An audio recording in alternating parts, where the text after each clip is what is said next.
See, hit the button, scramble over here, excuse me, Oscar. Find a suitable chair. Hello, you tubulins and tubulicons and tubicats and tubapuppies, of which we have a few.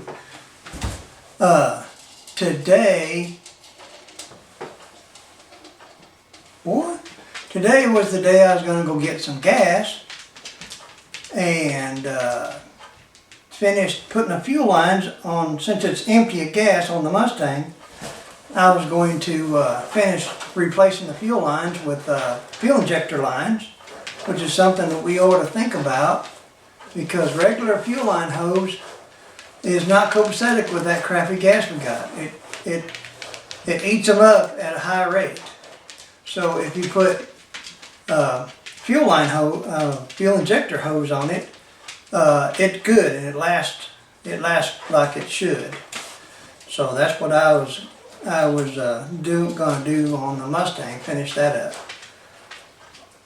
But today, the turn of events happened today that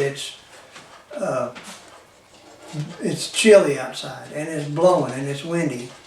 And after all the work I did yesterday, my feet and legs are saying, not today. Today is a rest day. So since it's a rest day, I'll show you what I got the t'other day. It is a copy of a 1887 lever action shotgun. Now, in history, there are only two places that made lever action shotguns, and this is the one that Winchester put out. Because I got this from, it's imported from China, because, well, the Italians are making a copy of this, but they're like $2,000, and this one was $305 to my FFL. You know, you got to give them $20 to accept it. But it started out being $289, and then by the time everything got added, it was a little over $300. Get that. Oh my gosh, I didn't make it. If I don't get it out of here, Oscar will pee on it. Him being the pea monster of Arkansas. Here, take care of that cat. There. Now, play with that, Sadie. Okay, excuse me for that. There's a lot of history behind this gun. The original gun, not the Chinese version. And John Moses Browning, Winchester, was known for its lever action rifles way back when. And oddly enough, John Moses Browning developed it and designed it and sold them the patent rights for it.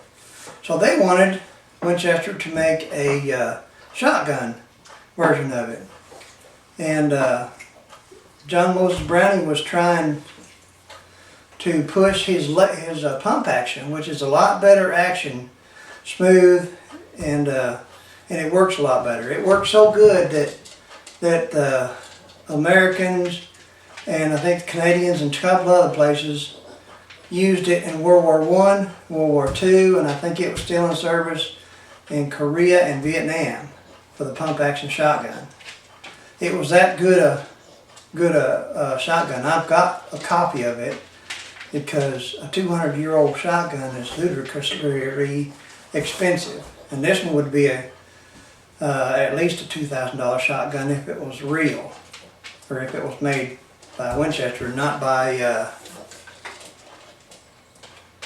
Hoochie Goochie company.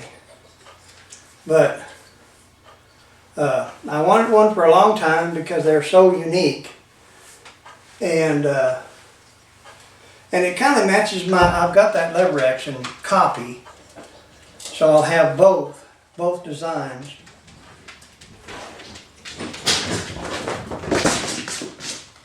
Sadie,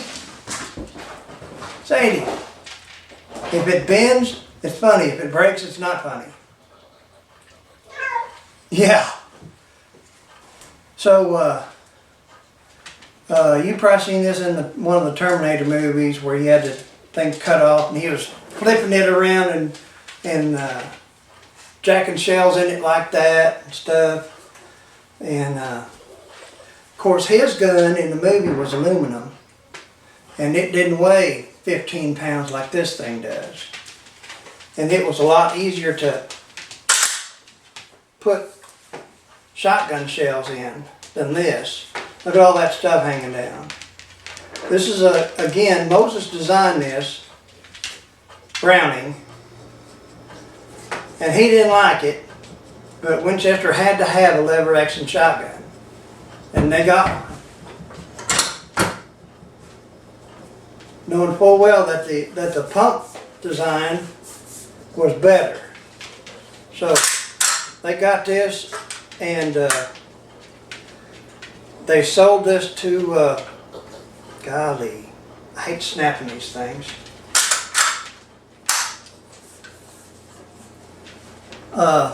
They sold these to law enforcement people, which was just more like back in the 1800s, where they're still kind of cowboys. So sheriffs got them, and all sorts of people, coach guys that drove stage coaches, if they had them back then, they used them, and everybody else did, until they found out how hard they were to work, and how much better that the pump action that came out later, just a few years later, or maybe 6 months or so, I have to research that again. But the tale of this one is they came out with these probably 10 years ago, and I think Norinco started building them. And man, I wanted one because it matched my other one in series of how Mr. Browning did some of his guns. And due to some kind of a loophole in Australia's gun laws, this was legal. They outlawed all repeating shotguns, which means you couldn't have an automatic, you couldn't have a pump, but they didn't configure out a lever action shotgun. So Norinco built several thousand of these, maybe tens of thousands, and as soon as they hit the market, everybody in Australia bought them up. So I didn't get one that time. So now they're redoing it. I don't know who's making this one now. And they became available probably last month sometime. And I had to have one, and I got one, and there it is. I'm not interested in shooting it. It's more like a piece of history to me, which I'm not much of it. I'm getting away from shooting stuff anyway. I like guns for the history of them. It's just like a piece of history. And also the mechanic part of it. I'm still a mechanic in my brain. And when you make something like this, and it's got that many moving parts, and that big a hole, I want to find out what all this stuff does. So I'll tear it apart and I'll see what Mr. Browning did to it to make it work, and I'll put it back together if I can, and it'll be put in probably taken downtown and put where I keep my guns downtown. So that's the lowdown on the lever action shotgun. If you watch that Schwarzenegger movie, he does this really pretty cool. But that's not the reason I got it. It's just another continuation of firearm history. And they use these in some train robberies and some other little stuff. And some of the Old West history you can read up on them using a lever action shotgun. But another thing about lever actions is when the U.S. government started to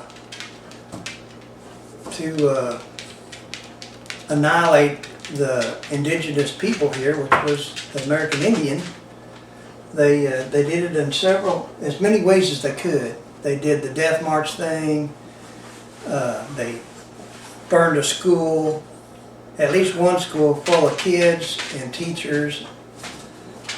They did just about everything that Hitler did to the people he didn't like, that to the Indians, to get rid of them. And for the most part, they had success. I'm not comparing the U.S. government to Hitler, but everybody through history, from the Romans on to now, has had some kind of little skeleton in their closet about killing things. Here's Oscar's thing. Here, how you doing? What do we got from me? Oh my gosh, he's so old he's got like 6 teeth, which is one more than I got. So anyway, annihilation. My great-grandma was in the Trail of Tears that come right through 65 highway. It started out west and come through Texas, the bad one, come through there, and went right up through 65 highway to the Dakotas, where there's thousands and millions of them died on the way. And my great-grandma was a little bitty baby, not a little bitty, but she was about this, she was a little kid, and she was sold to slavery out of that thing. She came into, they all came through Leslie, my hometown, and they sold her for, I think, $20, I think is what they got out of her. And she, shut up, hush, he can't hear a word I'm saying. He's harder hearing than I am. So she was in indentured service, well, without dentures. And I know, I'll feed you in a minute. These cardinals, they peck on the window and want me to go out there and feed them. Now that's pretty outrageous. Yes. Hush, Oscar, I'm talking to the birds. So anyway, she growed up in these people's service, and my great-grandpa seen her run a wagon into town to get supplies, and he fell in love with her. She's a little bitty girl. She's a woman then, and running a huge team of draft horses, or whatever kind of horses they had, tailor wagon horses probably. And he fell in love with her, and I don't know how he got her away from them. I'm sure I was told, but he married her, and they loved each other till they passed on. And great-grandma made it to 94. So, and that's great-grandma's story. Speaking of Indians, I had there was an Indian website that I was looking at showing how Indians would load their muzzle loaders that they would get at the trading post and shoot from horseback. He said they kept this in their mouth and all this other stuff, and they would do that and then they'd shoot once. Well, the Indians that I talked to from their grandfathers said that no, they didn't. If they used a single shot muzzleloader, it was for hunting. It wasn't for warfare. And they said it was a lot faster to shoot, 15, 20 arrows than it was to shoot once. And once you shoot, all the troops, the U.S. troops, would know where you're at by the noise and the smoke, and they would shoot you out of your horse. And I argued with him that they didn't use single shots unless they absolutely had to when they went to war. They used their bow and arrow, which made more sense. You'd get more shots off and be little bit more hidden and have a little bit more effective range. And in that regard, the troops were shooting single shot trapdoor Springfields and things like that, where you jerk it down, put your cartridge in, nail it back up and shoot, which is pretty fast compared to, loading it with a muzzle loader. But the Indians come up with something that way outclassed them and just took a lot of annihilation. You can ask Custer about what the Indians started buying lever actions. This is a 30-30, of course. It's killed more deer, besides the 22, killed more deer than any other rifle caliber in the earth. 30-30 can bring down hardly anything. And the Indians knew that you can shoot, I think these things hold 6 or 7 or 9 or 20, and you can just keep shooting while this guy's doing a trapdoor trying to get his stuff going. And they're very, very wild outgunned. There's a 30-30 shell, which is big enough to kill a deer. Shake these things sometimes and just tell how much powder is in them. That way you'll know something about them if you don't want to read on the box. I'm no big supporting guy towards reloads unless you reload them yourself. I bought reloads at gun shows and stuff, and they are dangerous because you don't know what. They could put lasagna in them, or they could overload the powder charge or whatever. But they weren't shooting the poor troops with these 30-30s. They were shooting them with something like a 45-70. It was 44 40s and some other cartridges, which was this big, at least. Boy, that's nearly full of powder. And they were shooting them out of that, killing them wholesale. And this is probably about the shortness that they had, these little saddle carbines that shot. You can see the big hole in the middle. You can put a carrot in it. But this is what the U.S. forces were fighting. And they were too stubborn, or something happened that they didn't adopt this, because they had a chance to adopt this way before the Indians started getting hold of them. And they had not only the Winchester brand, but I think Henry and another company predated this particular lever action.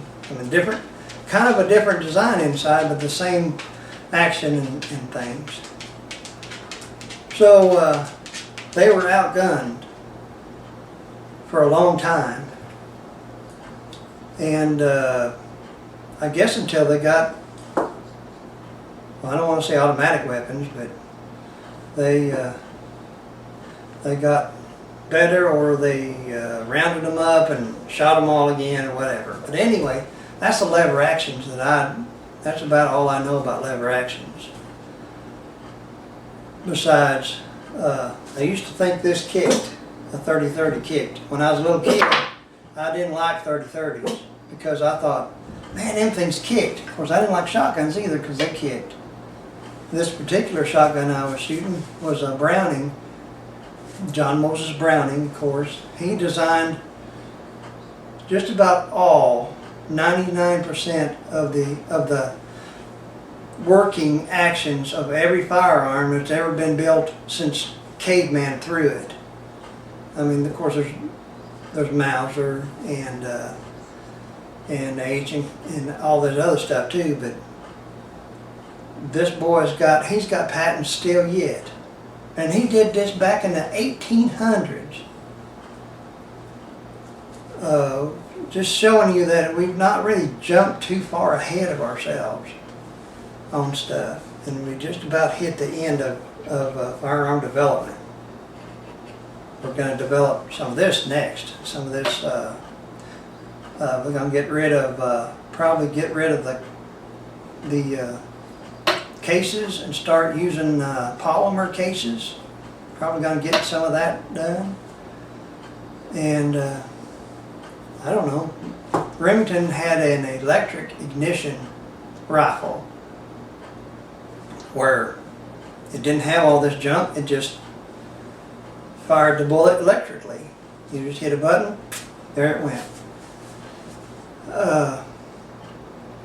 I think that's about it, I can tell you.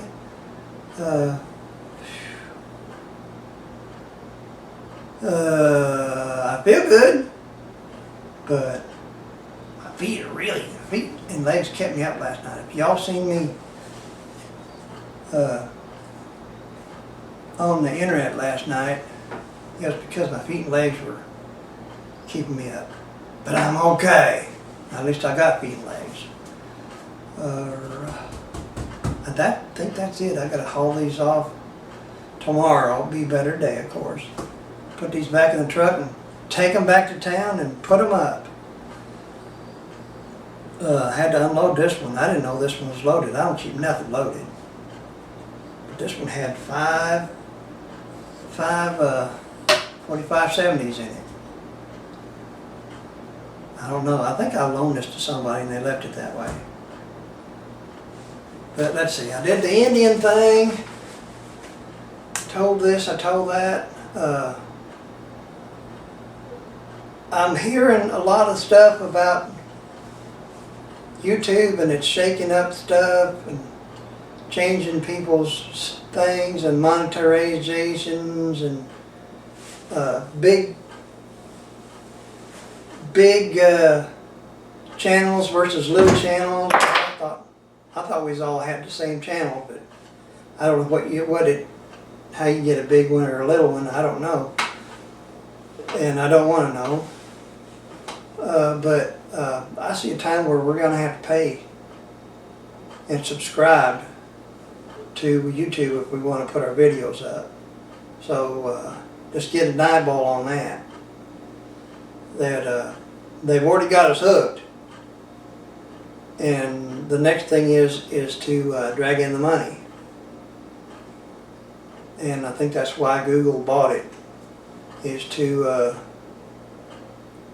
relieve you of a little bit of money so you can put this kind of stuff on the air, which it stayed free for longer than I thought it would be free, because everything costs, and especially everything that I enjoy costs. It's going to cost me probably 19 cents when I go to the refrigerator and get me a soda pop. And that'll keep Walmart going on again a little bit more. But there's going to be there'll be another shakeup. People's worried about their monetization, and of course I never done any of that. And there's nothing wrong with it. If you can get a nickel anywhere in this world, you get a nickel. As long as you're not, taking it or something, and you're not, and that's not the way you do.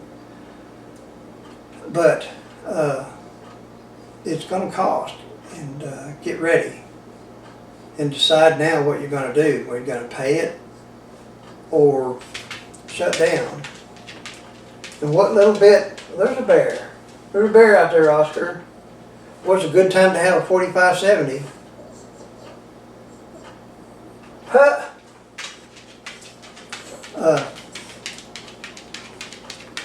So get ready what you're going to do. If it doesn't cost too much, I'll pay it. Especially if I can watch. If I pay to watch you guys, that's my main thing with entertainment. even though I do sleep a lot. When I feel like this, I get in there and I cover up and I lay real still, and my little charging meter that's in here goes tick, tick, tick, tick, tick, tick, tick, tick, tick, and I get stronger for the next day. And that keeps me from having to take pills and all this other junk. So that's a good natural way to recharge. That and drink as many sodas as you can. And pet as many hairy dogs as you can. George ain't here with us. We had George for a lot of times, but him and Oscar got into a mouth fight. They grab each other's mouth and they go, rah, rah, rah, rah, rah, rah. Well, George jiggled and wiggled too much and broke his neck, and he didn't. He's out there in a hole with flowers and a cross over his head. We all cried, and, you know, and it wasn't Oscar's fault, it wasn't George's fault. It was just one head shake too much, and snap, and there he was, and there he went. And I miss him. Don't you miss him, Oscar? They weren't going to hurt each other. For one thing, Oscar don't have the teeth to hurt each other. And George was a gentle soul, as long as he wasn't a potato chip or something. No! I said, no, you can't hear me anyway. But anyway, I'm going to shut this off now and hush and let y'all go back to your regularly scheduled program. How about that? But if you don't mind, or if you are inclined, look some of this stuff up. Look up Custer's Last Stand. Look up how many bullets of this went out as to the troops, 100 or so, 200 actually at once, 100 or so folks that were shooting them trapdoor Springfields. Of course, they were 45-70. So this is a modern day assault rifle, actually. And a modern day. This is an antique assault rifle because you can shoot it just as fast as you can work the lever. And compared to the trapdoor stuff, yeah, that's an assault rifle when you can come in there and bang, bang, bang, bang. And oh my gosh, what are these guys with feathers on their head doing to us? They're getting some redemption from y'all shooting and stabbing all their kids and their women. But that's all been settled. We're over that, maybe. Okay, I'm going to waddle up here and say sorry not you to you. Sorry not you to you. I love y'all. Y'all have fun. Bye. Say bye, Shirley Jean. Bye, Shirley Jean. How do you shut this thing off? This is in the stand. I can't see the buttons. It's in the stand, Oscar. What? It's in the stand, Shirley Jean. Can you see me? Oh my gosh, these animals.